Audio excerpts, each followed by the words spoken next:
Welcome to Plastic Model Mojo, a podcast dedicated to scale modeling, as well as the news and events around the hobby. Let's join Mike and Kentucky Dave as they strive to be informative, entertaining, and help you keep your modeling mojo alive.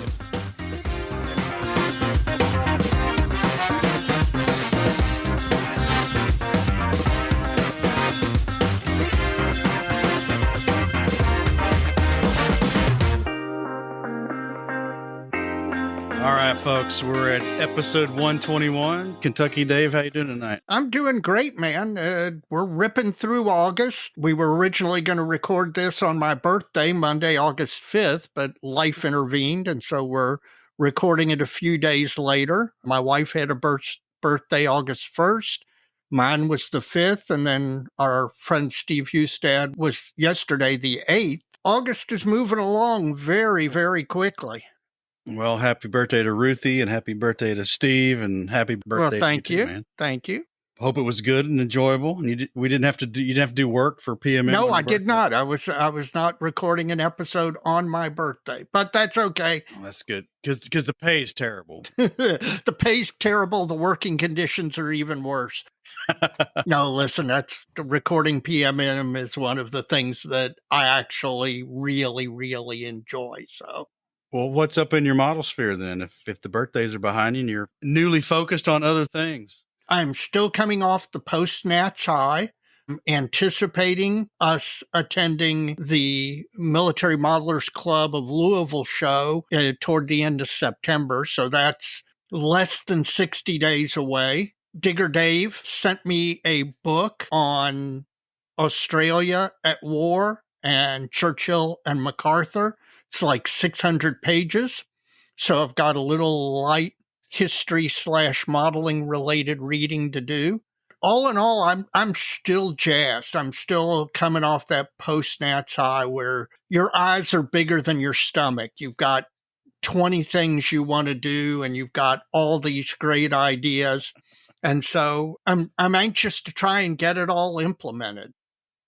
Well, I think we've tried to move off the Nats, given we had our preview episode and then our post, and then folks are just going to have to let the ripples settle down in the pond because the listener mail's coming in from Nats still, and we'll touch on a little bit, but that won't be the major part of the episode. But expect more.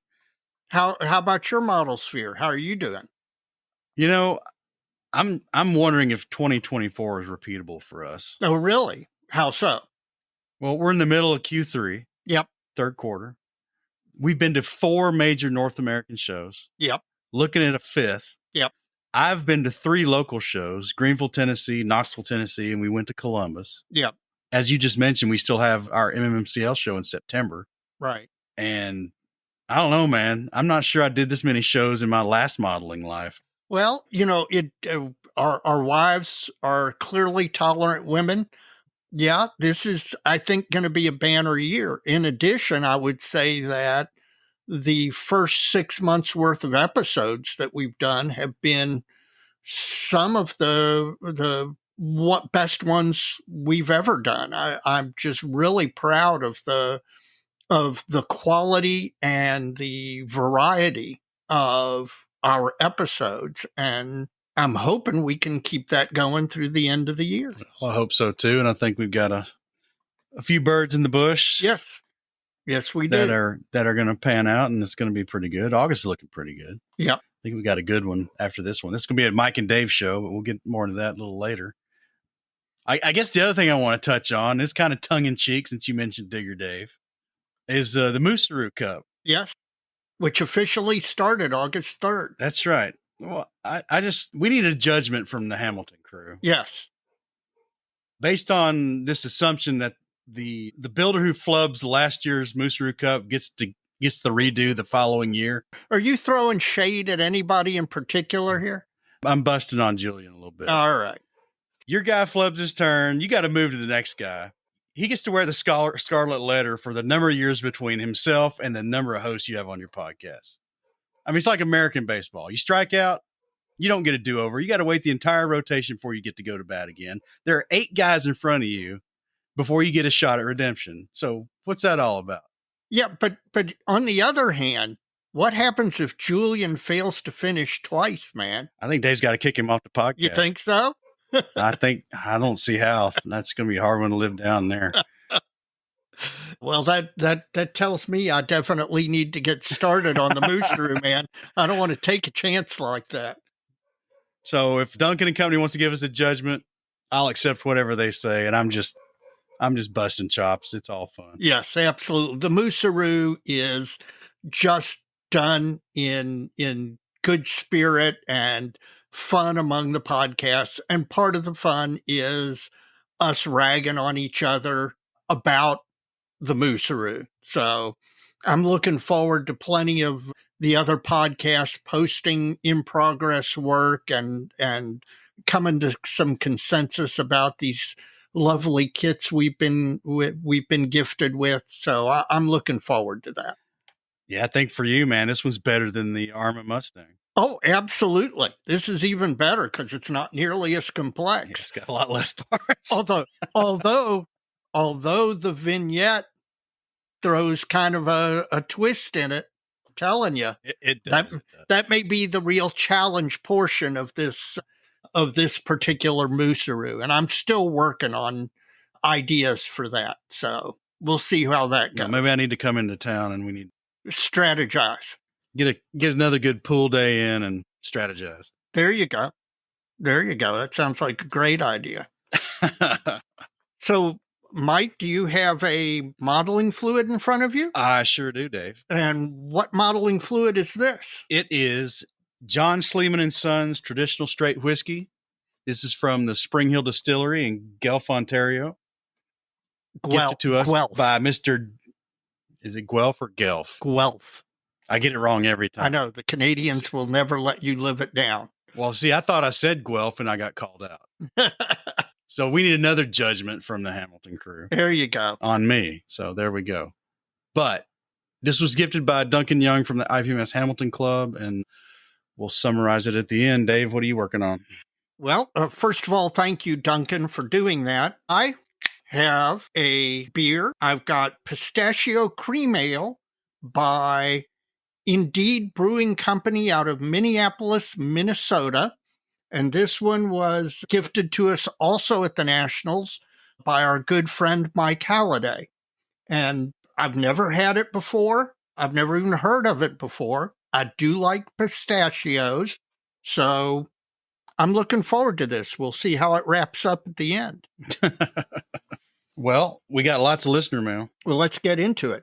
The floodgate opened right after Nats. And yeah, I understand why. And that theme's going to come up in a few of these. Okay. Like I said, we're getting all the post-Nats listener mail now. First up, Dave, is Mr. Hector Colon from the Butch O'Hare chapter up in Chicagoland. I was wearing their T-shirt the other day while I was doing yard work. It's better than waxing your car with it. Yeah, that's right. Well, he said it was awesome running into us at the National Convention in Wisconsin, and he's going to flip the script on you, Dave. Okay. He said you were the one with the look of joy. Well, I'll own that completely. The little boy who went to bed on Christmas Eve to an empty living room, only to wake up Christmas morning to find a huge tree with hundreds of brightly wrapped presents underneath it, all with your name on it. Absolutely 100% true. I tell people that is the best 4 days of my year every year, and it is. Well, he says, you always say the National Convention is the highlight of your modeling year, and he says you were not kidding. He absolutely fantastic time.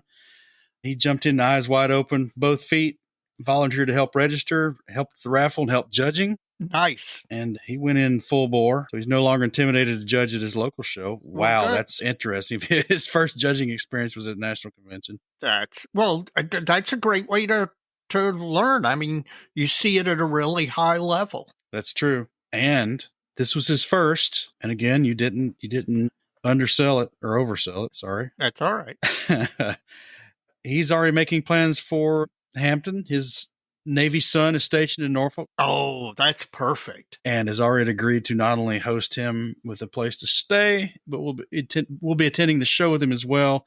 And Fort Wayne's not too far from Chicagoland, so that one's kind of aligning the stars as well. So Hector is having some fun. And, he's saying his model Mojo was non-existent to the point that it was dead and buried and practically forgotten over the last few months, but the Nationals has helped fix that. Yep, it will. It does, man. And in closing, he still wants to know if we made it to Portillo's. Dave has not, but if you've been watching the Facebook group there, Hector, I was in Chicagoland just this past weekend. No, this week. It's the weekend. Yeah. I was there midweek, and they just built the new takeout, walk up, drive through only kind of place right there next to O'Hare. Went over there at lunchtime and got us some grub and skipped dinner after. I could not go with your menu selection, Hector. I think that would kill me. That's a lot of food, man. But I agree. Next time I'm in Chicagoland, which I hope is in October for the MMSI show, we're going to have to find our way back down to Portillo's and get us a big steak sandwich. Yeah, absolutely. Up next, Bill Moore. Bill's from the Middle Tennessee chapter there. I don't know if he's in Murfreesboro proper, but yes, I believe so. Somewhere close. He wanted to thank us for mentioning World of Armor on the last episode. And he wants to get together sometime, having a cold winter 15. Well, let's keep it toward 1. I'm not as young as I used to be. Yeah, I don't think I can do 15. Yeah. My most irresponsible prime. Amen. Well, you're welcome, Bill. And, likewise, thank you for the stickers and the T-shirt. Those will get used and worn. Yep. I've already got the stickers on my spray booth, in fact, and wore the T-shirt last week. Well, we'll see him at our show. Oh, good. Unless things get in the way, because that's not too far. No, that isn't. Actually, we're closer to him now than we were before. Yeah, you're right, because they moved the location to Pearcat Springs in Shepherdsville, Kentucky. So it's actually a little south of Louisville. Well, he'll be at Huntsville, and of course, their show in Murfreesboro, and one other, the Virginia Shootout. Oh, okay. August 10th. And where's that? I don't know. Is that I have to look it up. I'm not going to speculate. All right. That'd be unwise. Another Nats one, Dave. Okay. Stephan Georis, maybe Stephen. He's from Monterey, California, but his name makes me think he may actually be from somewhere else. Gotcha. Correct me if I'm wrong, Stephen or Stephan. He had an amazing experience, able to attend his first Nats in Madison. Yay. Only his second model show at all. Oh, man. So he traded up. Yeah. Yeah. You didn't oversell it again. He became easily overwhelmed with all the incredible models and all the stuff to buy, which is the point of his email, which is a good one. He'd saved up a bunch of money, brought a wad of money in his pocket to spend at the national conventions, but he had flown out there, and I guess he didn't do the suitcase inside the suitcase thing. Uh-huh. He said it would have been nice had UPS or FedEx been on site to handle shipping from the show, because the nearest UPS store was 2 miles away, which is not really convenient when you've flown to the destination. Now, some nationals have done that. It's depended upon a number of things, including the agreement with the site host. Some of them will not let you do that. I know that seems unusual, but that is the case. But there have been a number of nationals where they've had a UPS or a FedEx temporary location set up at the show just for situations like that. But yes, the suitcase in the suitcase is also always a good idea. Bring that second empty suitcase, stuff it inside the first one, stuff your stuff inside that. Then when you fly back, you go back with 2 suitcases. But your clothes and toiletries need to go in the smaller one. Right, exactly. And if you have to throw some of that stuff away to make room, make the sacrifice. Post-Nat stuff from Voice of Bob, Charlotte, North Carolina. Yes. Well, anybody watching Facebook knows Bob had a little bout of gastrointestinitis from something while he was at the national convention, kind of put a damper on things. But he did show up where he was supposed to show up. Yes. And made good on all his commitments. So good on you to some degree. Hopefully it wasn't too high of a degree, because that could be very uncomfortable. Well, nothing worse than getting sick at a Nats too, just because you're there and you want to go out and experience it, and doing it while feeling awful is not ideal. Well, he went off on the musical references. Oh, good. Good. I'm glad somebody's getting them. As for his room time at Nats, he'd hoped for sweet dreams, but instead it was every breath you take. During those moments, he found himself pleading, "Don't stop believing." And eventually it was dancing in the dark no more. Well, the real crux of his email, humorous side, was Dr. Miller, Model Paint Solutions, Dr. Strangebrush, caught the MPS spot that Bob had done for us. Mm-hmm. And sent him a little care package. Oh, well, that Dr. Miller is nothing if not a gentleman. And says MPS should be number one on everyone's list. And I completely agree with that. We'll discuss that later, too. Oh, man, another one, Dave. Greg Williams. He just listened to our Nats wrap-up episode and want to give his 2 cents. This was his first Nationals, and no, Dave did not oversell it. That makes me feel so good every time I hear that. Venue, atmosphere, models, vendors, and the people were all top-notch. Great talking to us. Thank you for that. And he got to talk to Andy at Andy's Hobby Headquarters. He appreciated that. Yeah. He's unsure about getting to Virginia, but will definitely plan on being at Fort Wayne, and he's going to try to get to Wonderfest in the coming year. So, you'll enjoy Wonderfest. Well, I'm curious where he is because he says he'll see us around the local circuit, so he must be in Region 4 somewhere. Yeah. Let us know, Greg, and if you're at our show, come see us at the table. Yep. Okay, this one's not Nats related, Dave. Okay, well, good. Break it up a little. Norman Stubbe from Philadelphia, Pennsylvania, fairly recent listener and subscriber. And he loves the show, so thanks for that. And he's enjoying the cooperative and non-competitive position we've kind of taken with the other podcasts. So he thinks that's kind of cool because it helps keep the community more cohesive. Yeah. Anyway, he's a 72nd scaler. Good. Yay. And he's trying to do the diorama thing a little more.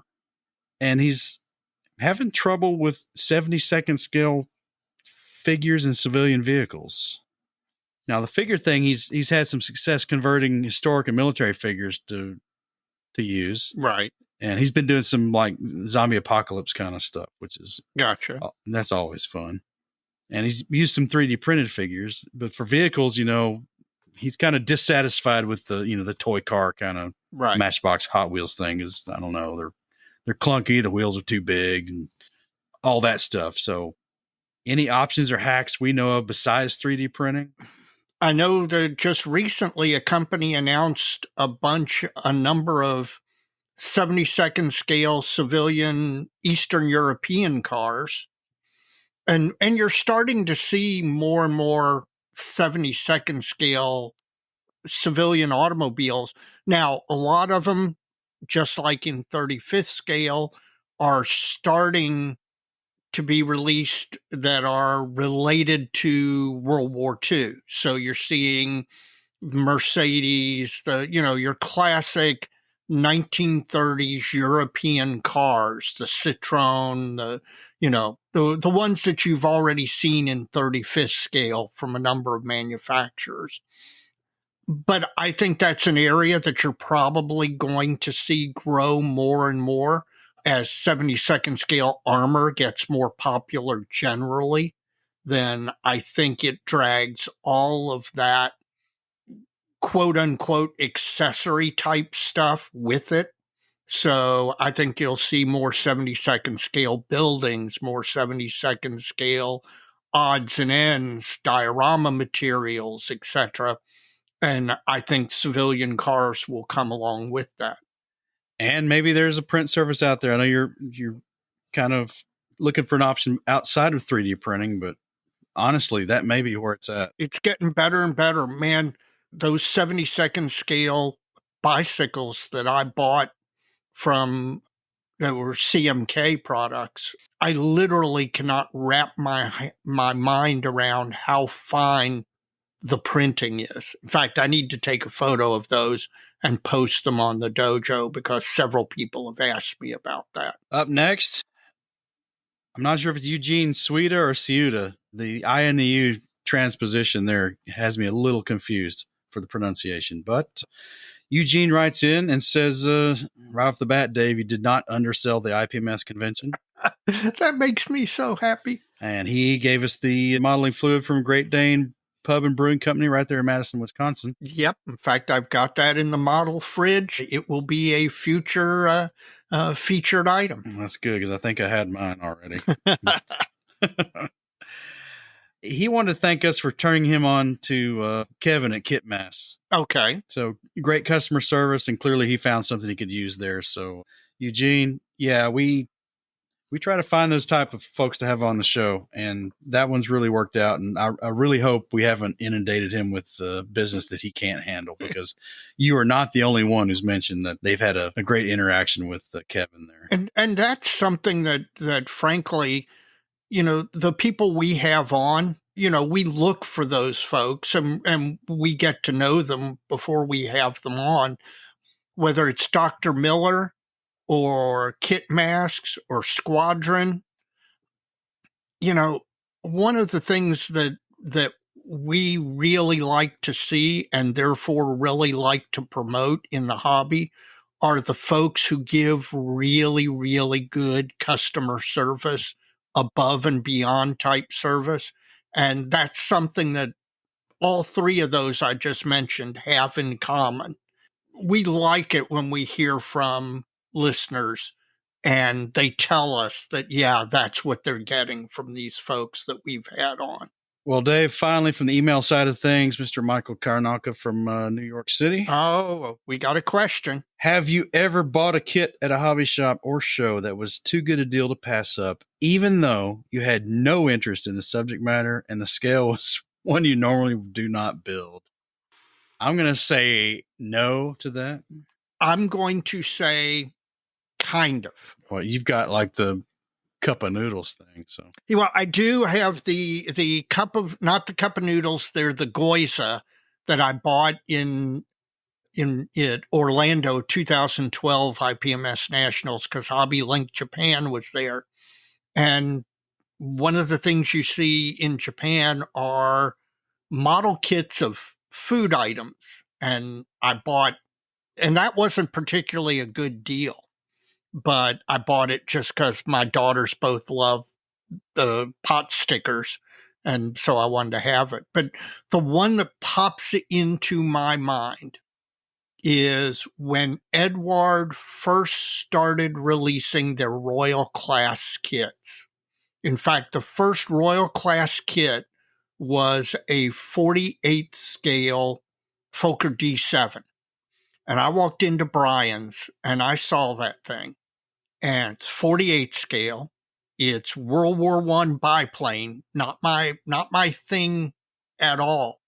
But I was so stunned by the quality of the decal sheet, the quality of the accompanying instructions and everything, that I bought that kit. I've got it to this day in my stash. I'm not sure I'll ever build it, but I was just so utterly impressed by it. And Brian, of course, gave me a little bit of a deal. Did that one come with a bust? No, that it didn't come with the bust. It came with the Pour de la Merit, the Blue Max. No, okay. So, which is still in the box with the kit and the decals and everything. Maybe you need to check eBay and see what that one's. I've done that from time to time. Because they only, back then, this is when they first started doing them, the kits were numbered and they only did 1,000 of them. And my kit's like number 598 out of 1,000. I've gone on eBay from time to time, and yes, that one will fetch a pretty penny were I to sell it. But at this point, I'm not inclined to sell it. Who knows? Yeah, 48 scale biplane's about the same size as a 72nd scale model plane. and the D7 doesn't have a lot of rigging. I mean, I literally could build that. I'm not sure I ever will, but it's an impressive kit. Well, Dave, that's it from the email side of things. I know Facebook Direct Messenger's been kicking a little bit lately. It's been hopping, just, in addition to all of the folks who DM'd us about the Nats, we've gotten plenty of other interaction as well. First, our friend Jake McKee, I had posted on the dojo, I was running out of space in my IKEA Detloff cabinets, or Deltoff, God knows how you pronounce that. In any event, And so I asked for suggestions, and he was interested as well because, he's got that hangar bay diorama, which doesn't fit in his current case for finished models. And so he was looking for suggestions for something bigger. And so he had DM'd me because he had seen that post, and I was able to hook him back up to it so that he could read the suggestions of all the members of the dojo, and they were very, very helpful. Okay. So folks had mentioned other cases, maybe? Yeah, because I had originally asked for suggestions for other cases, that I was going to need a big case. The solution, at least temporarily, that I came up with, which was one that one of the listeners suggested, was you can buy extra shelves for the IKEA case. They're made of acrylic instead of glass, so that you can basically double the number of shelves in the IKEA case. Given that I build 72nd scale, they're not real tall. Doubling the number of shelves was a perfect solution. So that's what I did. But Jake was able to look at some of the other suggestions. Well, he's getting his hangar diorama rebuilt. So yes, that's why he needs a case to put it in. Well, our friend Stephen Lee just reached out to us via DM just to rub our noses in the fact that he was in Vegas at a Morrissey concert drinking Woodford Reserve, which, I'm happy for him on all of those, for all of those. He was enjoying a very fine bourbon at a concert out in Vegas, and you can't go to Vegas without having fun. And it was nice of him to reach out and let us know his current level of enjoyment. Bob Delaney, our friend from St. Louis, we got to see him at the Nats. Yep. Bob has a blog, and he did a series of 3 or 4 posts on the Nats experience. And on one of those blog posts, he mentioned Plastic Model Mojo and our table and coming by, and some of his friends and fellow modelers that he knew and was there with who also came by our table. And it was just a very nice little mention of Plastic Model Mojo. And Bob, we appreciate that. Dave Waples, he was paying close attention to the Nats coverage and saw that the ICM mini submarine kits were the Moosaroo. So he reached out wanting me to know that there was a company who made an aftermarket upgrade for the Seahund kit. And also he had seen I bought the U9. That same company made a set of photo etch upgrade for the U9. And so he wanted to make sure I was aware of that. Ironically, 24 hours before I had gotten his DM, I had placed the order for both of those items from that aftermarket manufacturer. And in fact, that was about 15 or 16 days ago. It's coming out of Europe, and I am waiting anxiously for that to show up here so I can start my Moosaroo build. Anything else? Yeah, Tony Jacob. Oh, you know how we were talking about sanding sticks? Yeah. Okay. Tony reached out, and he likes the God Hand Kayamasu sanding sticks. That they're color-coded. He likes the level of backing and stiffness, but he had heard us mentioning the Infini sticks or the Squadron sticks, and he just wanted to throw in his 2 cents that he really likes the God Hand Kayamasu sticks. Finally, a fairly new listener, Peter Himberg, out of Helsinki, Finland, reached out to us to basically let us know he was listening. And I always love hearing from listeners outside of the continental United States. It's a particular joy to me that we have so many listeners worldwide. Especially when it's not an English-speaking country. Yes, particularly when it's not an English-speaking country. You know, we've had the previous DM where one of our listeners in Spain was using our podcast to help him practice his English. So I'm always particularly thrilled to see listeners from outside the continental U.S. and outside the English-speaking world.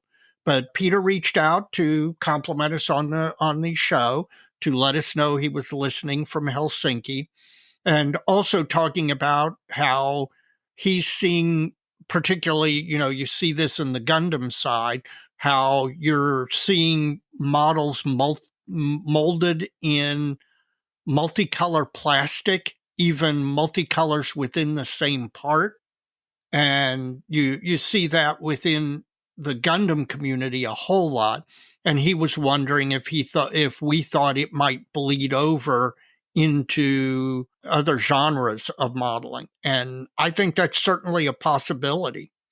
We'll see, time will tell, but every time I think the technology can't get better, it gets better. So, but it was nice hearing from Peter. So Peter, thank you for reaching out. And again, if you're there in Finland and you've got modeling friends, I know you do, please turn them on to the podcast. Was that it, Dave? That's it, Mike. Well, folks, hopefully you can tell we like this segment, and we had a lot this time. We like when we have a lot. Makes the episode a lot easier to make. It makes it fun.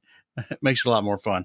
So if you'd like to write into the show, you can do so by sending us an email at plasticmodelmojo@gmail.com, or you can direct message us through the Facebook direct message system through the Plastic Model Mojo Facebook page. And we look forward to those.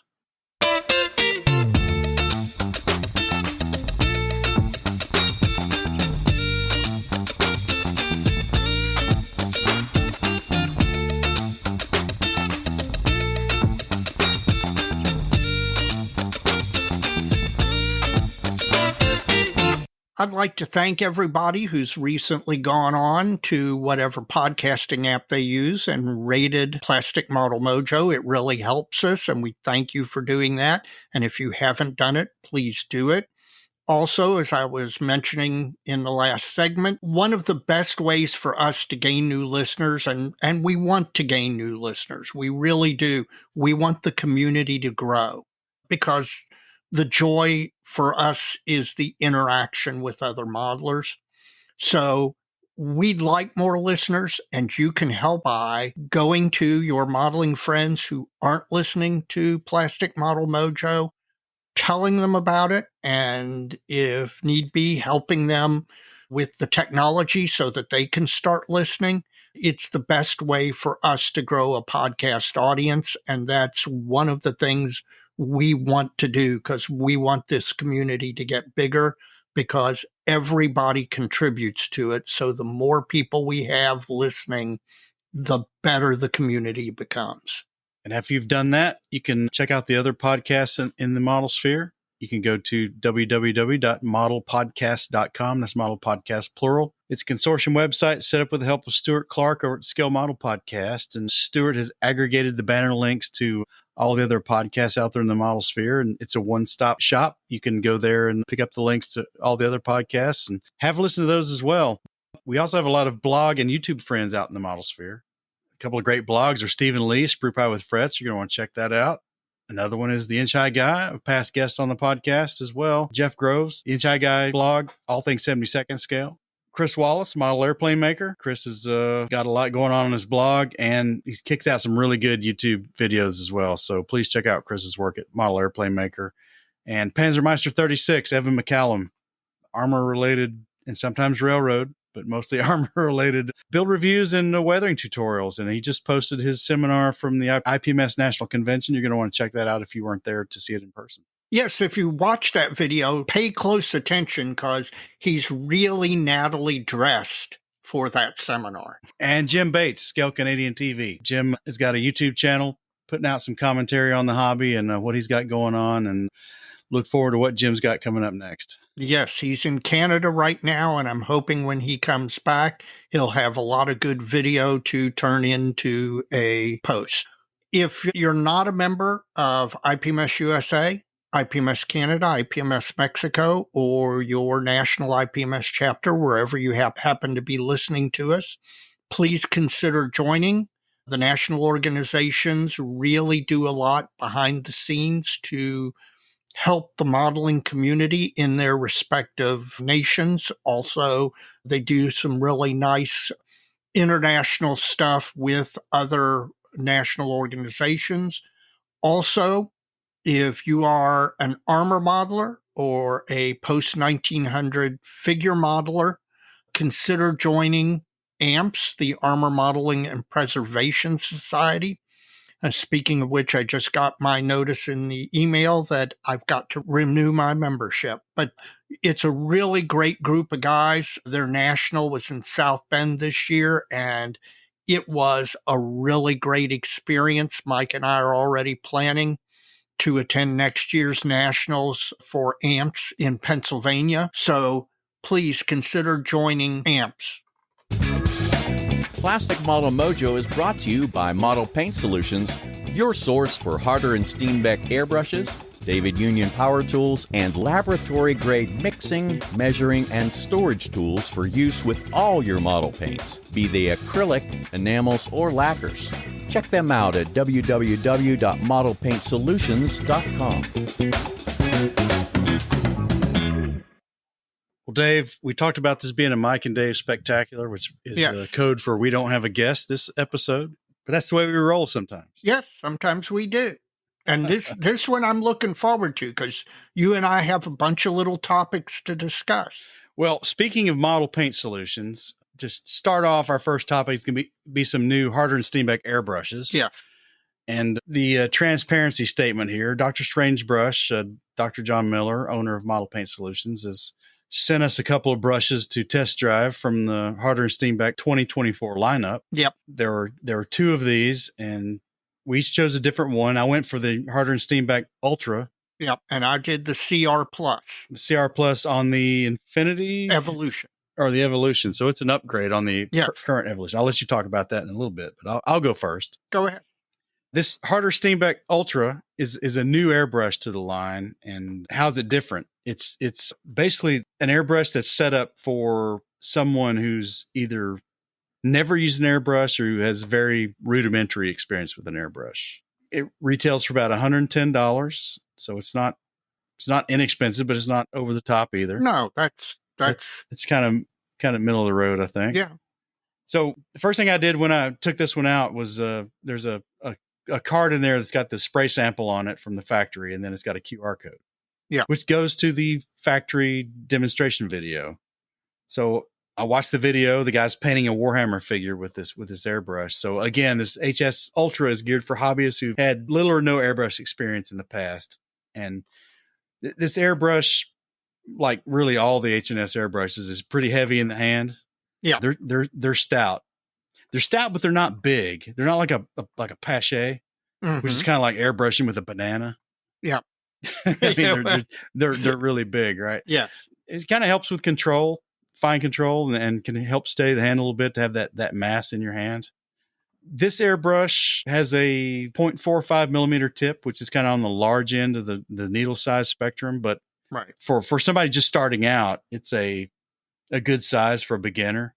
Yeah. And it's generally it's a handy size for shooting primers and clear coats and kind of your broad coverage colors. Right. So don't get too distracted by the large needles and tip size. That's what it is out of the box. But again, it's made for basically for a beginner. This thing's also got a detachable paint cup, which is kind of interesting. Not that it's detachable, because that's really nothing new, but it also has an integral mini or micro paint cup, which is basically just the port on the top of the airbrush where you'd insert the larger color cup. Right. And this is facilitated by the fact that for this airbrush, unlike the other airbrushes in the H&S line, it's not threaded. It's a friction fit. So you can just leave the color cup off and just put paint right in the hole. Right. And airbrush right from that, a small quantity of paint. And you don't have to worry about getting paint in threads of the color cup thread in or whatever. Mm-hmm. So it's kind of an interesting feature. And again, it's a friction fit for the larger cup. So that's how this is incorporated in the airbrush. Some other features that are set up for a beginner is, well, there's two things. There's two kind of main features that make it kind of a training airbrush. The first is there's a trigger lock feature on it. You cannot retract the needle before you begin the airflow with this airbrush. Oh, okay. So you have to depress the trigger far enough to get past the interlock before you can pull it backwards to, kind of the classic double action feature there, right? So if you don't put any downward pressure on the trigger and pull it back, it won't move. So you have to get the air started before you start delivering paint through the needle. Interesting feature for somebody who's new at airbrushing. Yeah. The next feature is there's a collar on this thing behind the trigger motion that's a kind of governor or limiter. And it's got like 5 predetermined positions on it. There's one that's kind of a long trigger pull for primers and clear coats. And there's a shorter trigger pull preset for your primary color. Yeah. And then there's 3 successively finer settings for basically finer lines. You keep adjusting that down by rotating this collar, and it determines how far you can pull the trigger back. So it's very handy for somebody who's never used a double action airbrush before. And I've said it on here before, if you've never used an airbrush before, I would give a single action airbrush the skip from the start. Yeah. I wouldn't even go there. So this kind of lets you get your feet wet with some limited trigger pull. So it's kind of like a single action airbrush, but it lets you get a feel for the trigger pull for these various paint volumes. Yeah. And there's a 6th setting on it. Once you've developed a feel for it, that's a full travel setting for normal open loop double action airbrushing. So it's basically kind of like a set of training wheels to help you get you, because that is the single biggest thing, that is the single biggest adjustment when using a double action airbrush, is getting the combination of the right pressure down on the trigger and the right pressure back on the trigger. And so anything that helps you learn that, get the feel for that, I can see how that would be very handy. And I think it kind of teaches you that the down pressure to start the airflow is kind of binary. It's either on or off. Right. You control that with the pressure of your airbrush. Yeah, there's not like a half push on the valve to get less pressure.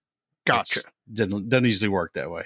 But anyway, you're right. Yeah, it's sets up these presets to let you get a feel for it. And then once you've got it, you can set it to this final setting and you can run it open loop like you would a normal double action airbrush, which gets to the kind of the final parts of this. There's a feature on this airbrush that I think also exists on the one you're looking at, is that the needle clamping nut, that lets you pull the needle, put in a new one, or adjust its depth into the airbrush. Yeah. They've made this thing. When I say they've made this thing, I've got a prior Harder and Steenbeck Evolution and an Infinity both. Right. And the needle clamping nuts on both of those are better than like on my old Badger 150. But this one's even better than those. And how it is better is it's a lot longer. Yes. So there's a lead in on the back end that you insert the needle through that is really, really shallow, because this nut's now like, I don't know, 3/4 of an inch long. Yep. Possibly. It makes it much easier to handle. It makes it easier to insert a new needle without damaging the tip. So if you're really using a fine needle, your risk goes way down. I know my Badger 150, there's no lead in at all. Yep. You're pushing the needle into a hole that's got square corners, and if you miss the hole, you bang the needle on the back of the nut, and that's not always good, right? Yeah.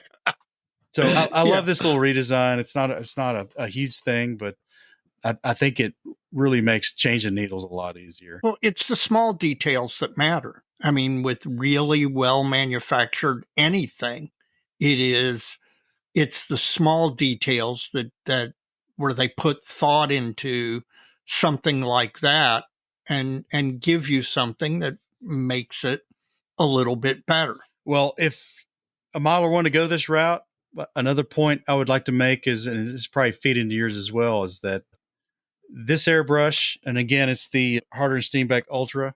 Yep. Once you've got it, it will accept the entire Harder and Steenbeck range of tips and needles. So you get a 0.45, you go to 0.4, you go to 0.6, 0.2, 0.15. All those will work with this airbrush once you have it in hand. So it's a way to go from a training tool to basically a full blown double action airbrush that will accept any customization from H&S you'd want to put on it. Yep. And the same's true. I've got the one that I got to test drive was the Evolution CR Plus, which is full-blown double-action airbrush. It's a little step up price-wise. It runs in the 160, 170 range. It's an improvement of the Evolution that they've already had out, and has it has the same feature for the nut, threading needle nut that you mentioned. Its feature is that it has 2 tips, 2 needles. It has a 0.45 and a 0.28. Now, the 0.45 functions exactly like you described when talking about the brush you were using. Really good for clear coats, for primers, and for applications of single colors on large projects. You know how these 1/16 scale models are all the rage these days? I cannot imagine painting a 16th scale model using an airbrush with a 0.220 or 0.28 needle and tip. It would take you for bloody ever. Whereas the 0.45 needle and 0.45 tip, you can get a nice application and you get real smooth results. Then if you want to then go and do camo or a finer paint application where you're not hosing on a clear coat, as it were, then the swap out is really simple. The needle and tip are all self-contained, easy to pop on and pop off. Pull the needle, like you mentioned, getting the needle out. Very easy, low chance of damage because the way they've designed the locking nut. Pop the new one in and go to town. I did a switch where I painted with the fine needle first and then switched to the large. And the entire switch out did not take me a minute, 2 minutes at most. It was very, very simple and easy to use. The control on the trigger is really, really smooth. So getting that, with any airbrush, there's an adjustment period to learn what the feel of the trigger is. This one, the adjustment period was very, very minimal. I was spraying with it just after a couple of little test sprays. Once I had loaded the brush, I got the feel of the trigger pull very quickly and was on to painting.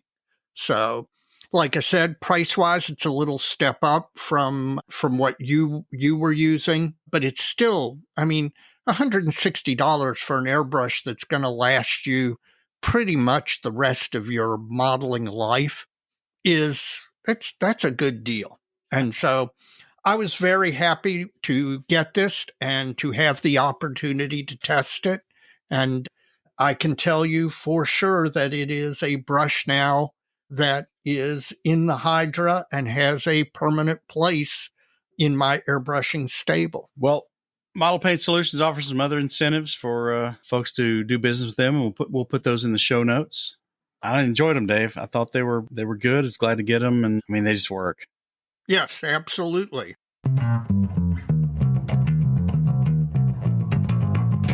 Well, Dave, moving on, we've had some other topics that we want to talk about besides airbrushes. Yes, we do. And we kind of created these with some private conversations and in the car ride back and forth between our all the shows we've been to. We've kind of landed on a few of these. And the first one's the most timely, and it was 3 takeaways from the National Convention. Well, my 3 takeaways are actually 5 takeaways. Oh. Do we want to go back and forth? You call it. Let's go back and forth, and you go first. Okay. Number 1 takeaway. And I actually had a conversation with another IPMS member at the show. The contest is the least important thing going on at the Nationals. Now, that's not to say that it's not important.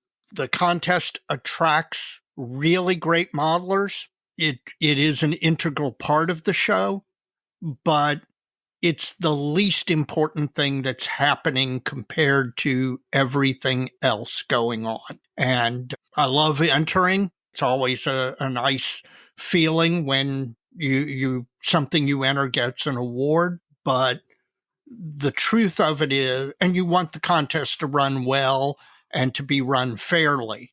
Those are important things. But overall, everything else going on at the Nationals are all much more important ultimately in your enjoyment than the contest.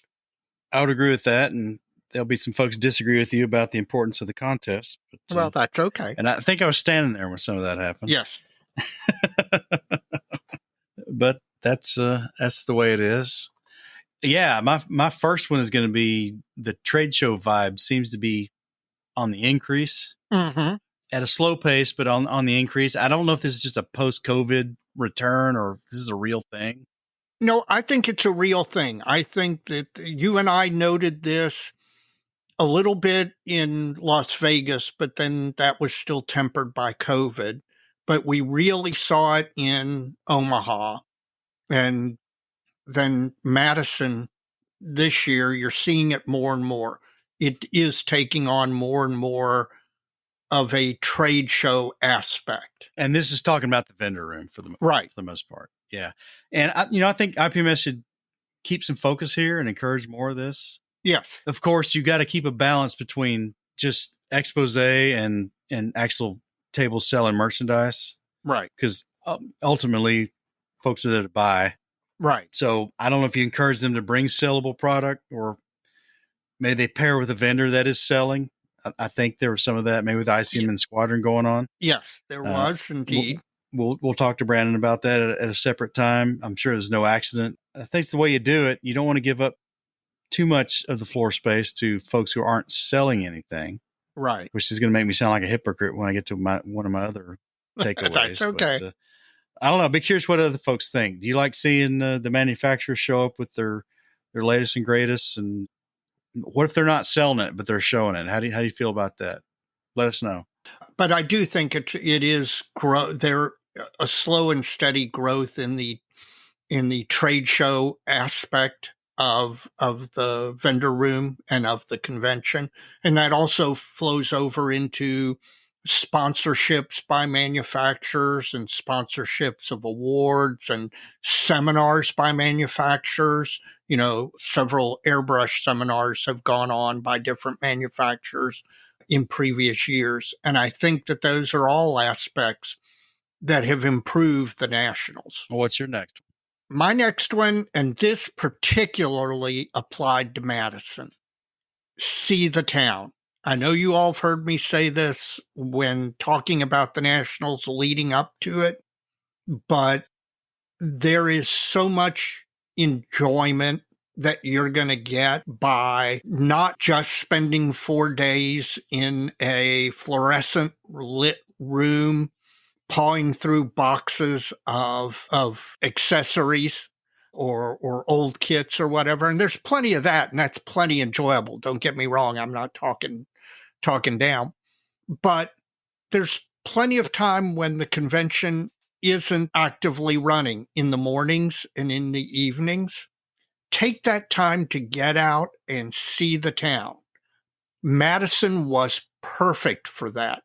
The location of the convention site was within walking distance of 20 or 30 really nice restaurants. In addition, we were 2 blocks from the Capitol, and on Saturday morning, they had all around the Capitol Square a farmer's market thing going on, and you could buy cheese curds or handmade soaps or chocolate or vegetables or whatever, or crafts. And you really got a lot of local flavor just by going up at 8 o'clock in the morning and walking around that farmer's market. But all of the places where we hold Nationals all have something to offer. And seeing the town really is something that in many cases you will remember long term. So don't just hide out in your hotel room and in the convention space. Go out, venture out a little for breakfast or for dinner or I think there was actually the Wisconsin Military Museum was not far from the convention site. There were lots of things to see to enhance your experience, and don't overlook that. You're next? My next is I will never regret paying for a table in the vendor room. Amen, brother. It's always nice to get comped, but sometimes when you get comped, you're kind of out somewhere else. Yes. You're wherever they can stick you and wedge you in. It's just worth it, man. It's never been more apparent just how many people we've met when we're sitting in the vendor room and it's just a steady stream of people hitting the table. Yep. Absolutely. And I think there's an attitude factor with that because all those people in there shopping and having a good time. And, oh, hey, you guys are here. Yep. I'm in a good mood. I'm happy. I'm going to stop and talk to you. And kind of makes it flow. And it's just, I love being in there. I agree with you completely. And in addition, something we learned from AMPS was you never know who's going to walk by the table, start up a conversation with you, and 5 minutes later you realize this person would be really great to talk to on the show. Yeah. Yeah, and we did some of that at Madison, where we had guys come by and we said, "Hey, sit down." Like Evan, when one of the first things we did when he walked up to the table on Thursday morning was, "Hey, sit down and talk to us." Yeah, I like being in there, man. You got to go downtown. The lights are much brighter there. Yep. Nice reference. I love that you're going for Petula. I love you going for Deep Reaches. She's still with us, man. She's 91 years old. Hard to believe. When she was kicking out the hits, she had like 15 years on her contemporaries. Oh, yeah. She was already in her 30s. Yep. Well, that's neither here nor there, but good stuff. What do you got next? Go without a list. And I've said this before. It's okay to have a thing or two in your head that you want to keep an eye out for. But when you go without a list into the vendor room and just open yourself up to the possibilities, I think you find a lot more. And I think you end up being happier with what you end up acquiring. Because if you go with a list and you're focused, you're going from vendor to vendor, looking down your list and looking for stuff. And you miss the forest for the trees sometimes. Yeah. I can think of picking up those model collect kits just because I saw you and I were walking. You had just bought the old Airfix M3 kit from Rare Plane Detective. And I turned around. That vendor just happened to be there, and he had a stack of model collect stuff. And I just started pawing through it, found out what kind of deal he had on it. And I had not planned to buy any of that when I went. And I'm real happy that I got it, and I got it at a really good price. So what's your next one? My next one is we need a better dojo plan. Else we're going to get kicked out of a hotel before this is all said. Yes. Yes.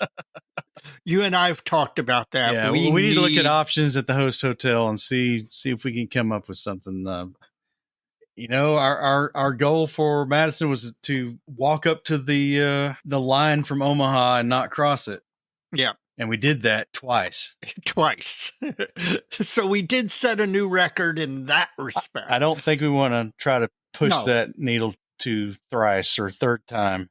Anybody who wasn't there and is just listening, the people who came to the dojo were utterly and unreservedly well behaved. It was a great time. But when you get 40 some odd modelers in a hotel room and they're all talking to each other, it can get loud.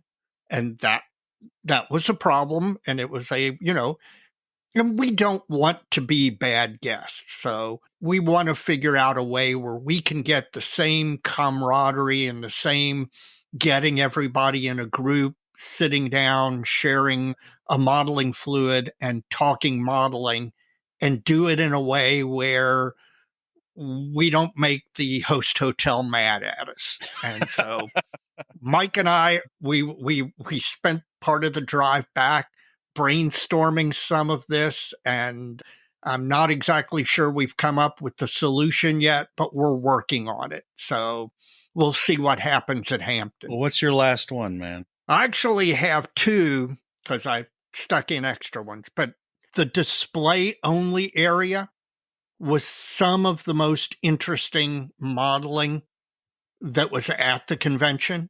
And that's not to take anything away from anything that was in the contest room. But those displays in the display only area were well organized, were cohesive. It was some really, really great modeling. And, the different themes and the different displays. It was really great. I think I spent almost as much time in the display only area as I did in the model rooms themselves. So I'm really thrilled to see that. And I hope that, I know that Hampton is going to have something similar. And I'm hoping that future conventions will go out of their way to intentionally encourage and make space for the display only type of I don't want to say entries, but the display only type presentations. I like the displays too. And I tell you, the one that stood out that I looked at the longest was due to Paul Gloucester's experiment he did. He built the 40, he does some of the 43rd scale automobiles, race cars, etc. And there was a display there that had several of those things. And I just think when they're really well done, they're just beautiful little models. Oh, they were fascinating. It was. That one was really, really a nice display, and one that you spent quite a lot of time looking because there were a large number of individual models, and they were all very attractive and very well done. They were. Well, I do have one last one that I want to mention, and that is, if you're driving to a national convention, always bring an Australian with you. I know that Mr. Hustad, Mr. Copeland brought an Australian from Minnesota. They brought Mr. Gloucester along with them. We brought Digger Dave with us. And I can highly recommend having an Australian in the car with you on a long car ride. That was fun. Thank you. Well, Dave, up next is if we've had any modeling insights in the last year. Oh, yes, absolutely. Do you want to go back and forth on this one? I have one main one. Okay, I've got two or three. Well, you go first. This one actually is something mentioned by our friend Ian McCauley, and it was something he said on a group DM that we all participate in. And we were talking about people going and buying new models and getting hepped up or excited for the latest new release or whatever. And Ian mentioned falling in love with your own stash instead of being anxious to go buy the next new thing and stick it in a closet never to be seen, or not to be seen for 10 years until you get to building it, that what modelers need to do is more often go look at your stash, go paw through your stash, pull kits out, remember what it was that attracted you to them. Don't feel so anxious to go buy the next new thing. Go take a look at what you've got, and you may find inspiration in there to build what you've got and to realize that you've got a lot of really great models already, and you don't necessarily need to be anxious to go get the latest new thing. I think I do that all the time already. Do you? I should do it more. Yeah, I go back there and rummage around all the time. There's a part of me that thinks that you ought to rearrange your stash once or twice a year, just because I think that doing that encourages you to fall back in love with your stash? Got a lot of love to spread there, Dave. Listen, I got a lot of things to fall in love with, man, especially after the Nats. I know you do. The one I want to talk about is, and this is kind of multifaceted, but my quote unquote not caring is sticking. Okay. I am being successful at building for myself. I am happy in learning new things, exploring new to me kind of genres. Now, I've not built a lot of them yet, but I've certainly been acquiring a few to hopefully get at some point. Enjoying the community a lot more, and just avoiding this building for contests and competition. I just think I've been kind of guarded against that, especially this year, because I didn't get anything done to even take to the national convention this year. I had to stop and think, okay, well, why did this happen? Are you building super slow again because you're trying to get something perfect so you can go take it to this event or that event? And I think the answer to that is no. I've had a lot of distractions this year, and I think, I've got several close to the finish line, but I think I'm still, again, quote unquote, not caring in the sense that I'm doing things for the wrong reason. Mine is related to that, is that I was feeling bad about not getting things finished, not making as much progress as quickly as I wanted. And frankly, I realized that there's not enough time, that I, because of work and life and my situation, I am never going to have 30 hours a week where I'm at the bench building, where there are plenty of modelers in a situation where they are able to do that. And that impacts their ability to produce both quantity and quality. My life situation isn't that right now. And so there are some weeks where I'm lucky to get an hour or two at the bench. And I don't want to beat myself up for that. I do not want to, I don't want to feel bad or compare myself to others because of that fact.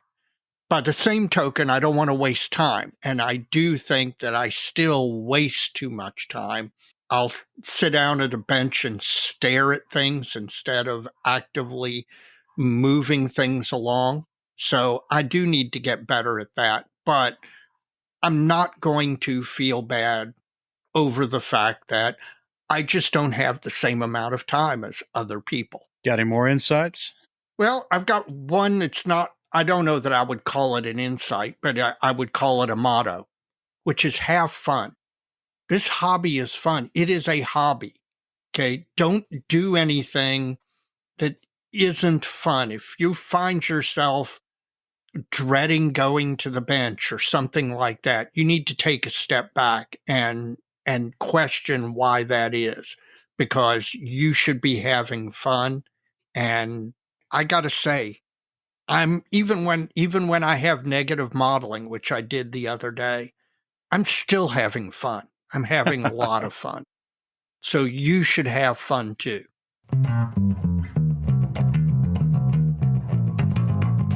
Well, Dave, the next discussion point we talked about earlier when formulating this episode was what modeling technique have you learned or gotten better at in the last year?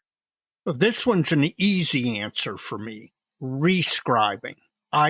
One of the things that separates a really nice model from an average model when you look at it is the panel lines, the panel line highlights, and as an integral part of that, the modeler having replaced what was lost in the building process as far as scribing and rescribing panel lines.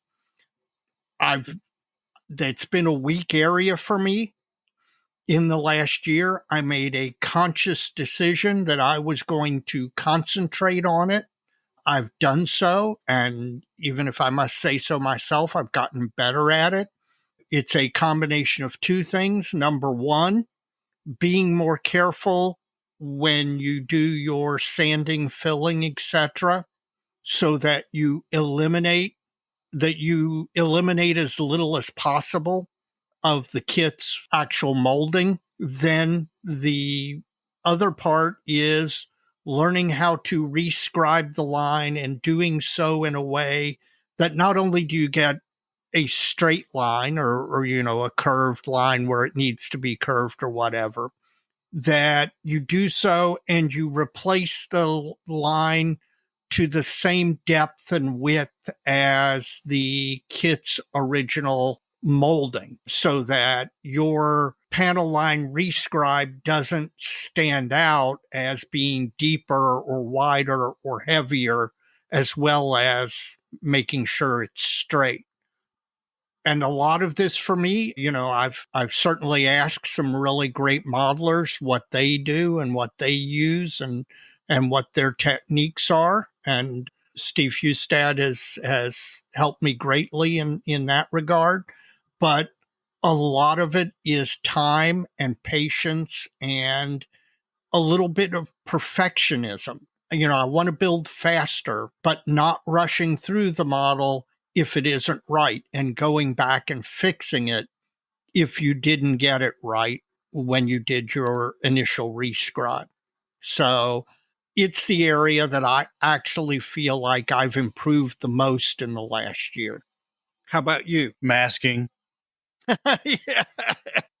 Well, you've had plenty of opportunity. I have this E16. We'll talk about it a little bit more later, but it's all related to that. And I don't know if it's been learning something new or even gotten better, because I knew where I used to be. I just haven't done it in so freaking long.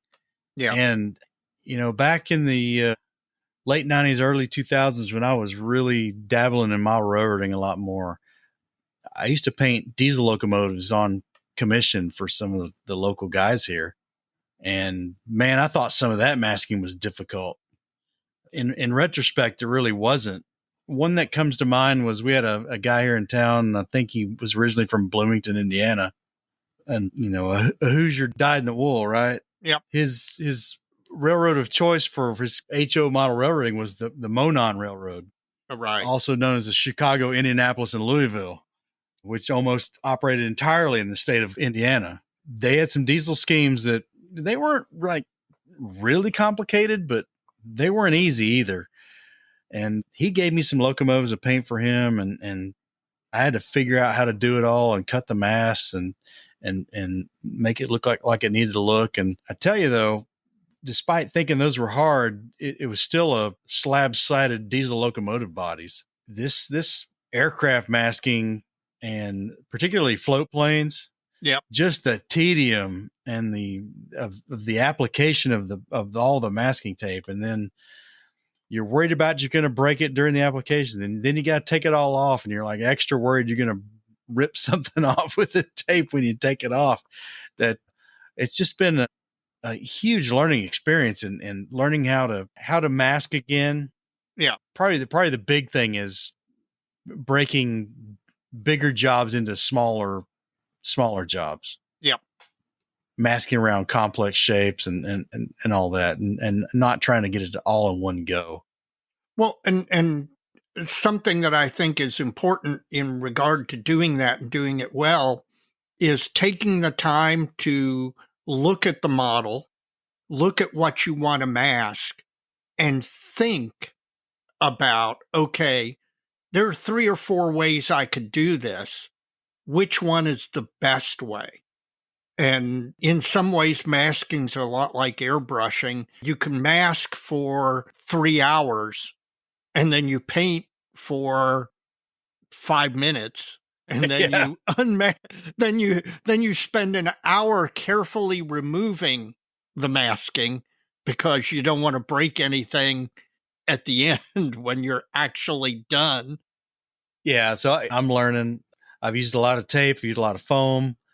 It's just going to be part of it, and I think it was a hang up for me making progress, and finally I just pulled the trigger and like, okay, I'm gonna I don't know, pretend it's a railroad locomotive, and how would I do it? And it all worked out in the end. We'll talk about more here in a little bit. But yeah, for me, the skill, particularly in the last year, has been masking.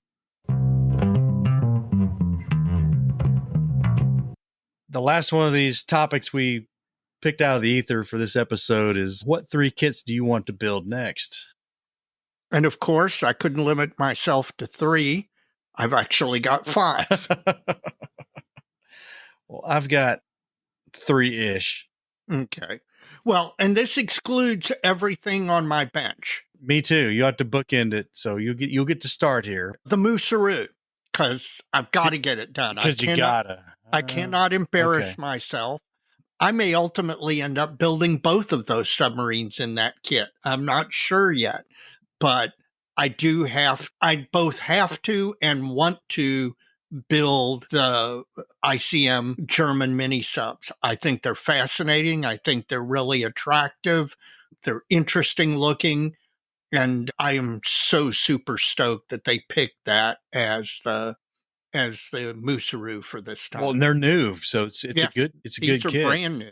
Not like the one I built. Yes, and apparently the folks at ICM felt a little bad about that the one last year was not one of their newer kits and was, even in their recognition, a challenging build. So I benefit from your suffering, which makes it all the better. You're welcome. Yeah, thank you. So give me one. Same caveat. This includes nothing currently on my bench. BM13M Katusha, my multi-kit extravaganza. I'm really anxious to get started on that. How many kits do you have to make that model? 3. How many different separate kits? 3? I think 3 kits. And that doesn't count accessories, photo etch, anything else, but 3 actual kits. 3 actual kits to make that happen the way I want it to happen. Gotcha. Now, if I picked a different truck, you could do it in one. Right. But we're not doing that. No, of course not. That would be easy. No, this thing is on the ZIS 6. Is that the 3-axle Right. Soviet kind of medium heavy truck?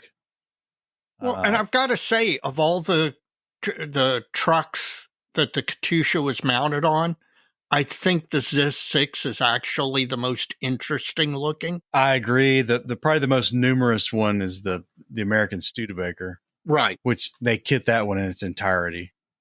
So basically, this project is, I've got the old Allen kit, and pretty much the only thing I'm going to use from that kit is a little bit of the rear transmission and the bed of the truck. I thought you were going to say the only thing you were going to use was the box. No, there's some useful parts there. Good. And I'm converting a Hobby Boss ZIS 5 into a ZIS 6. Folks who've been following us from the get-go, from the start, from 2020, know I've got some 3D printed tandem rear axle suspension springs for that to make that work. Yeah. Might be one I need to throw up on Cults 3D. Maybe. That would be cool. And then, so what I've got, I got the Allen kit for a few parts, the Hobby Boss kit for pretty much all the truck. And then I've got a Hobby Boss, a post-war Katusha. It's the same vehicle Italy's kitted years ago.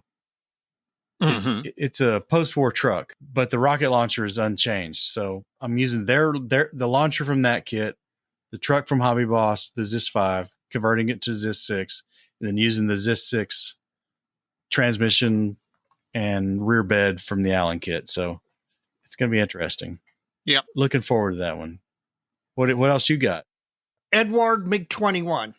I was so thrilled when Edward announced they were going to release a MiG-21 series. They released it. I picked up numerous ones. I like the MiG-21, and there are so many schemes and all that you can do it in, and I've yet to build one. And I need to get off my butt and build one because it's a great kit. It's something that I have wanted to do. I've got numerous copies of it, And that's one that I think that I can build out of the box and turn into a really nice looking model. You probably got tons of decals too. Yes. God, yes. Tons. Well, my next one's something from IBG. Okay. And there's two kind of categories. One's the 7TP, the Polish light tank from 39 War. It's been on my wish list for ages. They finally came out with a decent kit, and I've done nothing with it except accumulate like 4 copies of the various versions. Your sounds like me in the MiG-21. And then they've also made some really early Panzer II derivatives. Same kit Evan Panzermeister 36 built. Yeah. I don't know. The kit's really interesting. And I think a pre-war brown camo over Panzer Gray is interesting. Mm-hmm. It's just another thing I've always wanted to do. So I don't know, either the 7TP or the PZ2. Probably 7TP would be the first one. But something from IBG, because I've never built a 35th scale kit or any kit for that matter from IBG. So I'm just curious. Well, I'm going to give you an either or for my next one as well. That's the B-24D or the HE-177. I've got to get on my Ploesti Raiders. I need to start cranking out B-24s. I've got the kits, I've got the decals, I've got everything. There's no excuse for it. I need to get on with it. Now, I'm saying either or because I have a weird affinity for the Heinkel HE-177, a disaster of an airplane, but there's a great kit of it. Revell's got a good kit of it. There's a brand new book out on it that is really, really good, and I got it, and it's rekindled my interest in pulling. I've got an HE-177 that's barely started, that's on my shelf of doom, so I could clear one off the shelf of doom by doing that as well. So one of those two, I need to build a big airplane, so I need to do one of those two things within the next year. Well, finally, if we're going to have 3-ish. Okay. It's another either or, but it's the third slot here. The next float plane, depending on how this shakes out here in the next few weeks, probably it's SO3C, yep. Seagull. SOC3. Or Arado AR-196. I want to see you do the SOC3. It's just because it's going to go with September's group build. Exactly. And not only that, but you can do yellow wings, and yellow wings is always attractive.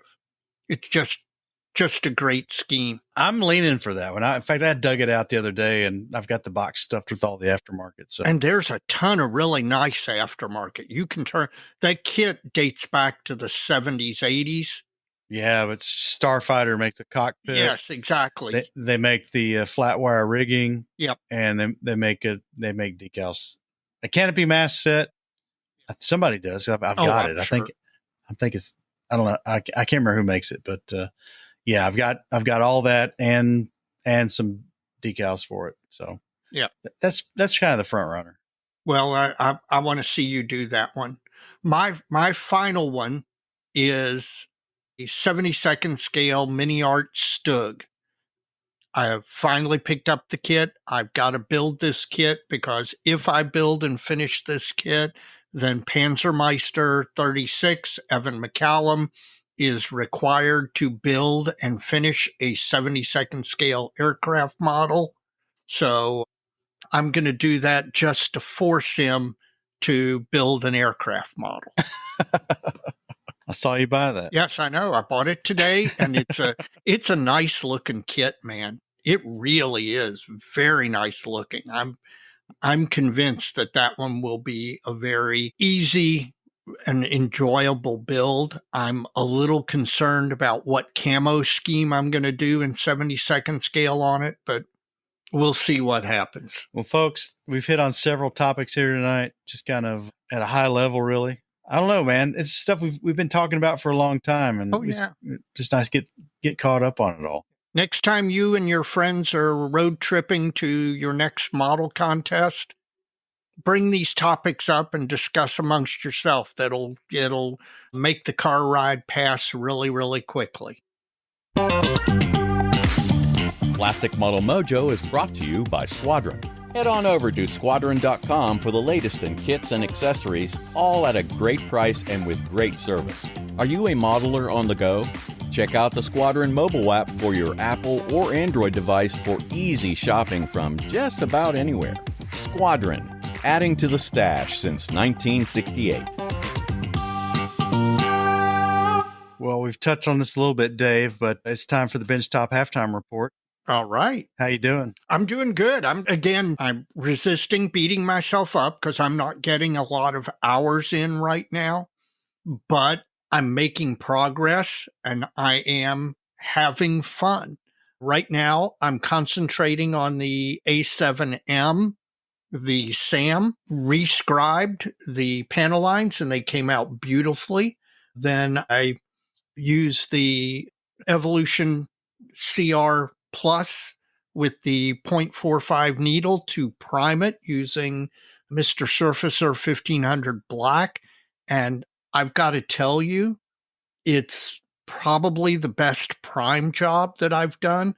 I didn't have a single hair anywhere in the model. That's got nothing to do with the delivery method as much as it does the cleanliness of the workshop. But yes. I told you that mixing your own and airbrushing it was better than the spray can. And you were absolutely correct. I will grant to you that you were correct, that mixing it instead of using the rattle can, and the rattle can does have its uses. I'm not saying that it's not something I'll ever use, but spraying it out, taking the 1500 out of the jar and mixing it with unicorn tears and spraying it through the airbrush really does give you a very, very nice primed finish. I then started to do some work because I was going to mask the national insignia. My initial attempt at that did not work out, so I had to drop back and remove that, do some sanding and all, and I've reprimed it, and now I'm ready to move forward again. You kind of glossed over that, man. What happened? Because you had the red on it. I had the red on it. I laid the masks down. I laid down the white, and I with two things. One, in retrospect, what I should have done after I put the masks down is I should have taken a little bit of Future in my airbrush and done a mist coat of Future over the masks to seal the edges. That's a technique that, now you don't want to apply a heavy coat because you don't want to build an edge, but a very, very light mist coat is enough to seal the edges of the mask, and it works. It's a technique that I've done, and it works. I didn't do it this time. Did you get bleed under? And what happened was the white that I sprayed was well thinned, and white is a hard color to paint to begin with.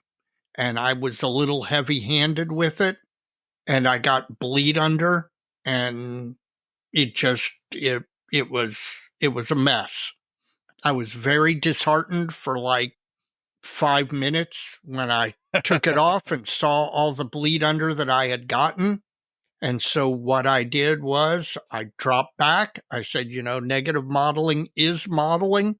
I'm not going to be upset or depressed. This is nothing that can't be fairly easily fixed. So, out comes the very, very, very fine sandpaper, 1000 grit and 3600 grit to sand stuff back a little to make sure I had a nice smooth surface. And then last night I reprimed it and it looks beautiful, and I'll move forward from here. Well, how are you altering the process? And now I think I'm going to go forward on this one with decals. I think I need to spend a little more time with what I need to do is I need to pull a Hustat. I need to practice masking. I need to not only practice masking from this standpoint, but also I want to combine that with my Cameo. And, I cut masks for the LCM that I did, and those were okay, but they were just okay. And there's so much more to learn. And I want to use the Cameo, and I want to mask and spray more of the markings I put on models in the future. And what that's going to do is that's going to take some work. That's going to, just like rescribing, it's something I'm going to have to devote time and attention to, which I will. And I'm going to do as Steve recommends, spend a lot of time experimenting and seeing what works so that I can get a consistent, good job every time. But that's all I've concentrated on nothing. With the few hours that I've modeled in the last 2 weeks, I've concentrated on nothing but getting that A7M finished. Well, I've been working on the E16, and I can say that the green and gray base scheme is fully applied. The last time I updated, I still had not painted the fronts of the leading struts. Yep. And that was the last thing I've done. I've masked those off, and I've painted those, and even done a little brush touch up, a little bleed under myself, but it wasn't too bad. Yeah. And I tell you, I'm really pleased with the way it turned out. Well, now you face the challenge of masking the yellow on the leading edges. If I do it that way, yes. Oh, are you thinking of possibly going decal? I'm thinking about it. Okay. The issue is the forward struts are forward enough that they're right at the beginning of the radius for the leading edge of the wing. Right. So there's no room to put a continuous piece of masking tape down for the underside edge of that yellow area. Right. It's going to be interrupted by the pontoon strut. Right. So you would have to do it in at minimum 3 pieces. The long edges, yes, it's going to take more tape than that. Yeah. Because you got the ends of the. Yeah. No, I'm talking just that underside would be at least a 3-piece pieces of tape. Yeah, I've got to mask the base of the pontoon strut.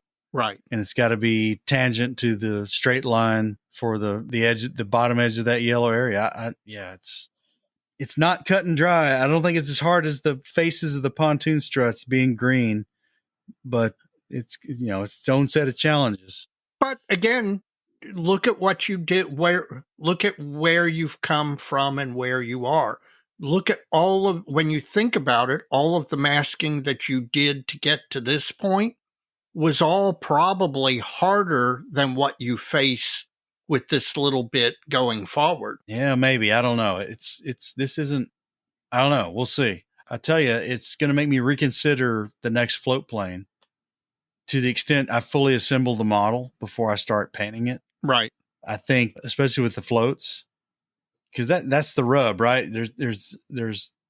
You have poor access to so much of it because of the pontoon struts, and the E16's unique in a nice way is there's no rigging between all that. Right. Whereas you had a Jake or some of the biplane reconnaissance aircraft, if we're talking Japanese, right, that have wire rigging between the floats. So that's a whole nother wrinkle in all of this. So especially if I have another twin float arrangement, like, the one that comes to mind is the Arado 196. Yeah.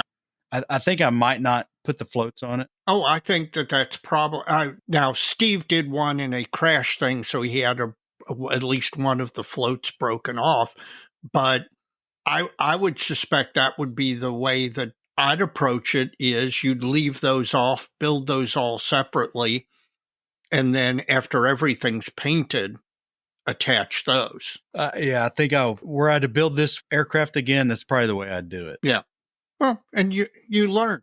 The other issue is Fujimi plastic and Tamiya extra thin is a bad combination. Yep. I don't know what the deal is. I don't know if the Fujimi plastic is just really hard and the Tamiya cement is not. I don't know if it's too hot or not hot enough. The problem is it doesn't persist long enough to form a good bond. So I think maybe it's too hot. Yeah. It needs to hang around a while. Right. More like a tester's. The issue I'm facing is I keep cracking the pontoon joints at the underside of the wing, just in handling the model. And I've probably re-glued them at least twice. Yeah. Some of the joints 3 times. Luckily, the being extra thin doesn't wreck the paint too bad, but it's just not forming. It's not forming the best bond either. So Fujimi, I don't know. They've got a Jake. I think Hasi has a Jake as well. I don't know which one's the best, but they're both old. Yeah, I'm going to do some glue experimentation before I commit to building next time I build one of these. Well, again, experiment. Anything else? No, that's it. Other than I'm looking to get more time in at the bench. There have been some kits announced since we last did a faves and yawns segment. So have you looked at what's coming out, and do you like it or not? Yes and no. Okay. Oh, first up for me, Dave, is Rodin. Oh, okay. Yeah, that's me too. Never owned a Rodin kit, but I'll probably pick this one up. They're releasing a horse type 830 staff car. Oh, it's the first time this particular vehicle has been released in styrene. Really? I would have thought everything German would have all ever been already made in styrene. Well, Tamiya's kitted their heavy car for a long time. Right. That's an old classic kit. And Itzaleri's got one as well, one of the lighter cars. But this Type 830 is a much smaller car, and it's never been done in styrene before. So I think given all that, I'm gonna pick this one up. I don't know when I'll ever build it, but again, I've never owned a Rodin kit, so I don't know what to expect. It seems to be hit or miss. Yeah. Depending on the age and the subject matter, but this one can't be too expensive, so I'm going to give this one a shot. Well, any time it fills a hole, that's always nice to see something new. What do you got? Well, my first fave is there's a company out of Ukraine called Metallic Details. Yeah. And they're doing 3D printed, like the Quintus Studios. Well, I don't know if they're 3D printed, but it's all semantics. They're printed and they're 3-dimensional, but I don't know that they're done with a 3D printing process with a printer like we're thinking of. Right. No, they are 3-dimensional decals. There you go. 3-dimensional decals, much like Quintus Studios does. These folks are out of Ukraine and have announced a whole bunch of stuff. And one of the things they've announced that I'm particularly interested in is different sets of World War II Japanese seatbelts. I have absolutely come to the conclusion finally that using photo etch for seatbelts is a complete and utter non-starter. So, you either make your own tape seatbelts or you utilize something like these 3-dimensional decals, which will form and adhere to the seat naturally. And because of the fact that I've finally said that's the way to go, I want to pick up these decals.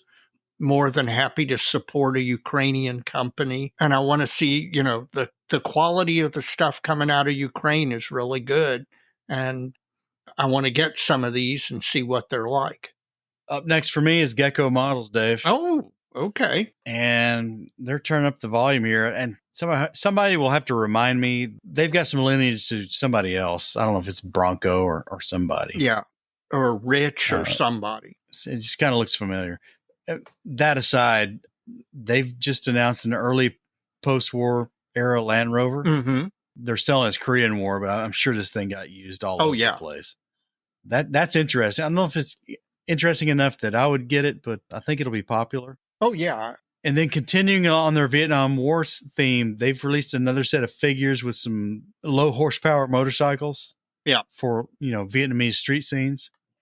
Interesting. I mean, they've got water buffalo. They got all kinds of stuff. I've got to say the all the Vietnam War stuff that they're releasing has really, really tickled my fancy. They're dominating that particular field. Well, what's next for you? A company called Wolfpack is releasing a 72nd scale F5E, and Wolfpack does really great stuff. And in 72nd scale, the only two F5Es out there are the really old Italeri kit and the more recent Hobby Boss kit. And the Hobby Boss is an improvement on the Italeri kit, but not that much of an improvement, and it's expensive like all Hobby Boss kits tend to be. And so I know Wolfpack does really high quality stuff, and I'm really looking forward to seeing what they do with the F5E, because there are just so many great aggressor schemes that you can do for the F5E. Well, up next for me is Tamiya. Oh, wow. They've announced a Panzer 1B. I'm not sure where this falls on the faves and yawns spectrum. Well, is that influenced by the fact that everybody seems to be releasing Panzer 1B? You know, I'm sure it's a lovely kit. This kind of thing makes me wonder if this is like home market driven. Uh-huh. And folks will say, well, you know, Tamiya's not making any money off TACOM's Panzer 1. Right. But there's subjects they could pick that they would make 100% of the market of versus a third or a quarter of the market on somebody else's subject, right?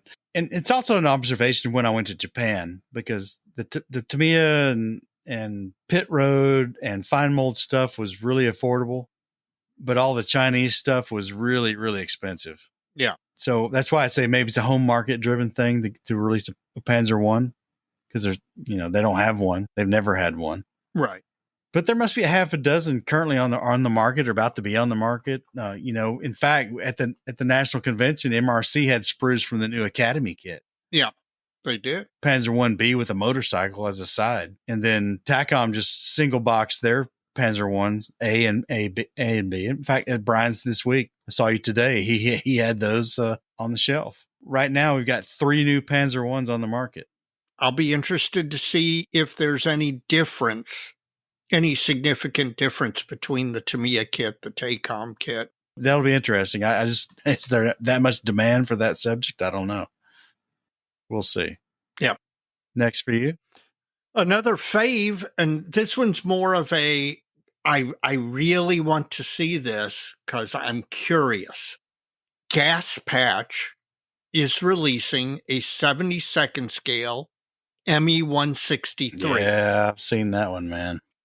I want to see what this is all about, because the ME-163 is a small aircraft. There's a really good kit already out of the 163 Academy kit. So I am really, really interested to see what this gas patch kit is going to be like. Well, other than the canopy, it's 3D printed. Right. And I know we talked about this earlier last week, is, you know, you were wondering if it was just the Academy kit with a bunch of baubles thrown in. Right. And it's not. It's not. You know, maybe they get the canopy from them. Maybe. I don't know. I don't know. I'm just really interested to see it. Model Paint Solutions has an expose out there. Yep. Check it out. And I will do so. I'll tell you, it's packed really nice. You just have to go look. I definitely am going to have to. Well, my last one here is a Border Models, Mini Art, Dragon, Trifecta Yawn-tacular, man. Yep. What is it? It's just a bunch of stuff that's stupid. Okay. For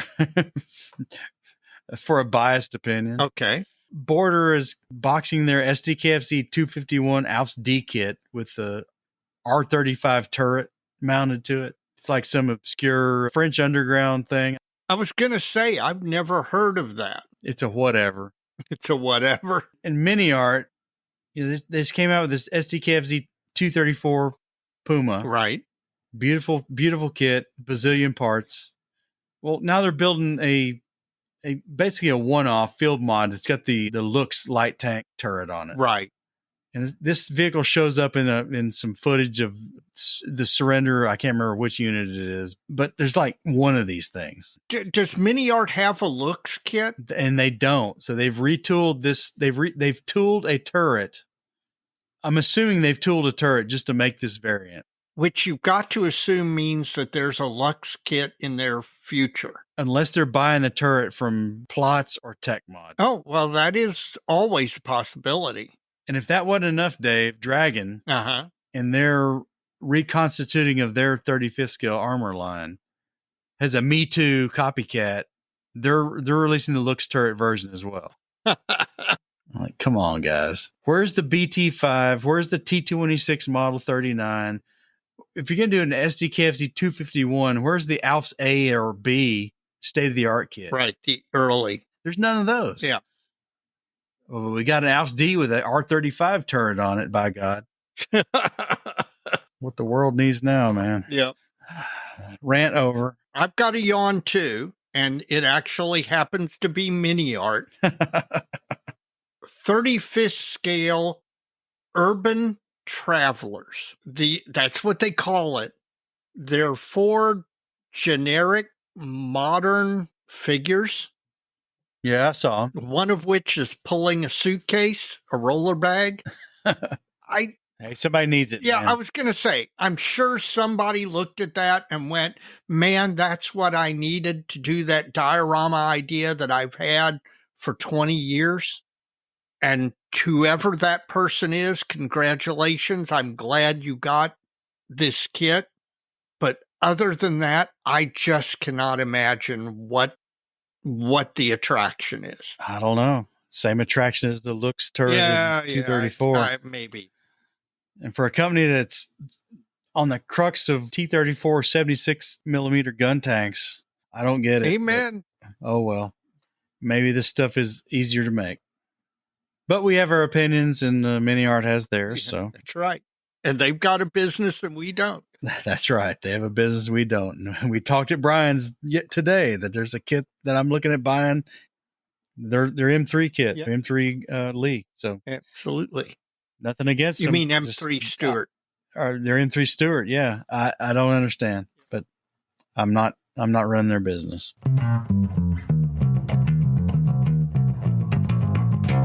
Mike, we're getting toward the end of the episode, and I have finished my modeling fluid, and I gotta say, pretty good. 5.5 ABV, so it's mild. It's pretty much a normal beer as far as the alcohol content. It is described as bready and crisp on the can. Bready. And that actually is, now the pistachio flavor is very strong, and the pistachio flavor is added to the beer because they make actually clear on the label, ale with pistachio flavor added. So it's an addition as opposed to being used somewhere in the brewing process. Right. It's pretty pistachio forward. Now, like the taste of pistachios, it's present immediately. I'm not sure I would describe it as crisp, but bready actually does describe it. It does have a bread-like flavor. You know, the yeast that you get from eating bread, that yeast taste, is actually pretty present in the beer. And I don't know if that's accentuated by the pistachio flavor, but no, it's a good beer. I enjoy drinking it. I think if you're really into pistachios, this could be a good beer for you. I'm not sure that it would be an everyday beer for most people, but it was interesting to experience. How was your bourbon? Well, I'm not sure if it's a bourbon or not. Oh, is it a bourbon or a whiskey? Well, it's traditional straight whiskey. Okay. John Sleeman and Sons, Spring Hill Distillery, Guelph, Ontario. I looked it up during a break, so you were correct. I was wrong. Gifted again by Duncan Young from the IPMS Hamilton Club. Moosaroo sponsor and HeritageCon hosts. It's good. It's 3 years old, so it's young.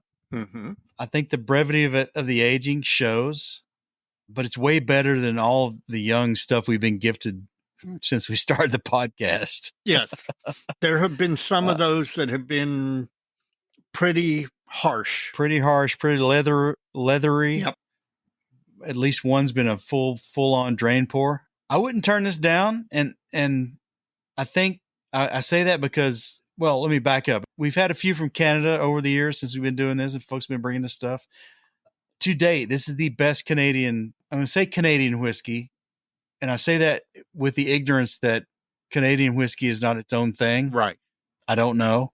I don't know if this traditional straight whiskey, by the fact that it's made in Canada, makes it a Canadian whiskey, or if Canadian whiskey is kind of like bourbon. It's its own thing, right? Right.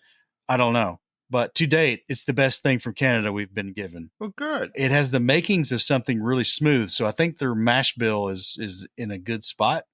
I just think it needs to go a little longer. And again, I would not turn it down. Hopefully they have some barrels to take a little further down the road in 5-6 years. I think this would be exceptional. So it's not bad, but the youth is showing a little bit. But I think if they know what they're doing, they're going to age this out a little more and come out with a different bottling that's a little older, and it's going to be even better. So I've enjoyed it. Thanks to Duncan for giving it to us. But that's my 2 cents. Well, tape it up. I'm looking forward to giving it a taste. It is tape. I've taken it to the halfway mark, and it's all yours. All right. Mike, we are truly at the end of the episode now. So before we go, do you have any shout outs for this episode? First off, I'd like to make our typical shout out to our folks who make Plastic Model Mojo possible. Those will be the folks who are contributing to us financially, and we really appreciate that. Whether you do it through PayPal or Patreon or whatever, we really appreciate that. And there's several avenues that you can do that through, and we've mentioned them already, but whether it's Patreon, PayPal, Buy Me a Coffee, however you would like to do that. If you'd like to do that, you can go to any of the latest episodes at plasticmodelmojo.com, and in the show notes, the links to all those avenues can be found there. We appreciate it. Thanks a lot for helping us bring you this show. Well, I have a couple of shout outs. Number one, I want to shout out listener Tom Choi. Tom's a longtime listener. We've known him forever. I think he was probably one of the first people we met who was a listener when we started going to shows. And Tom posted on the dojo recently about stuff he'd been dealing with over the last 6-9 months, job, losing a pet, etc., that basically had been difficult struggles. And he actually did a very nice post thanking us for some mentions and some things. But I want to shout him out because, one, I think it was important and good of him to do that post and make all of us realize that we've all got stuff in our life we're dealing with, and that, there are going to be highs and lows, and those are going to affect your hobby. But also, and I can say this from personal experience, that when I've faced in my life some tough challenges in my personal life or whatever, my modeling friends have been some of the people that I have leaned on the most, some of the people who've been the most supportive. And while this is a hobby, it is most valuable for the long-term friendships that we make as a result of our interest in the common hobby. And I really do want to thank Tom for posting that. And, everybody go to the dojo, scroll back, and you'll find the post. I think it'll make you realize how much your modeling friends mean to you. Well, my other shout out, Dave, is related to that because I know Tom is a member of the Jack Weislich Polish Coast Watchers chapter, the IPMS. Mm-hmm. And one of his fellow clubmates, Michael Uzzi, wrote in. Yep. With some kind words for the show and some suggestions. And I just want to thank him for his candor. And he knows why I'm thanking him, so I'll leave it at that. So, Mike, we really appreciate that. Glad we have so many listeners there with your chapter. Yes, absolutely. My final shout out is to someone we mentioned earlier in the episode, Bill Moore. Bill did something that I appreciate all of our dojo members doing, which is he went through his Facebook friends and invited to the dojo all of his modeling friends who weren't already members of the dojo. And that really, really helps increase the dojo membership, and the increase in the number of people in the dojo increases the number of posts and the number of interactions. And the dojo is really becoming a place that I value for the fact that I can post a question like the one about the model cases, or can see somebody building a kit that either I've built already and so I can tell them something about it, or that I'm interested in building and I can ask questions. And also just some fantastic finished models. I thank Bill for inviting more people and therefore growing the dojo, because that community is really at the heart of a lot of what we do. Got any more? That's it. Well, Dave, we're at the bloody end now. I know. This has been fun. I've enjoyed this. Well, Dave, as we always say, so many kits, man. So little time, Dave, and we'll see you. I don't know when we'll see you again soon. Yep, absolutely soon.